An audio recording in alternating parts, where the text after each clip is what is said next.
Conversation avec moi, une âme déçue. Je veux te parler de l'ombre. Savais-tu que l'ombre est une énergie qui détruit tout sur son passage? Elle est composée d'âmes révoltées comme moi. Elle ne laisse aucune chance de survivre ou de se racheter.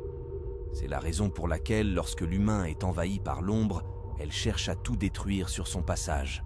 L'ombre t'aveuglera tout comme elle m'a aveuglé, si tu ne prends pas le temps de réfléchir aux conséquences de tes actes. Certains m'ont demandé pourquoi n'ai-je pas détruit l'ombre en moi.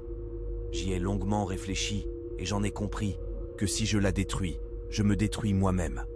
Alors, jusqu'au moment où j'en trouverai la force, j'errerai, puisque je suis incapable de me pardonner. L'ombre en moi est née à travers de simples gestes humains.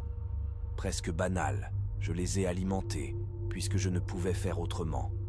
Je n'avais pas conscience d'autant de ravages, jusqu'au jour où j'ai ressenti toute la tristesse et les blessures que j'ai engendrées autour de moi. Au lieu de propager de l'amour et renforcer ma lumière intérieure, je l'ai souillé en alimentant mon ego. Tous, nous possédons un côté sombre et un côté lumière. J'ai compris que l'important est de savoir bien doser nos énergies. Moi, j'ai trop souvent pris le chemin de la facilité, de l'orgueil et de la colère. Si ma lumière avait été une priorité dans ma vie, il y aurait eu beaucoup moins de danger de me laisser envahir par l'ombre. S'il vous plaît, prenez un moment pour évaluer les conséquences de vos actes et advenant une faiblesse de votre part, vous êtes en mesure de réparer cette faute.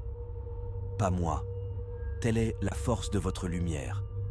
N'oubliez jamais que quelle que soit votre part d'ombre, si votre repenti est sincère, vous pouvez prier les anges.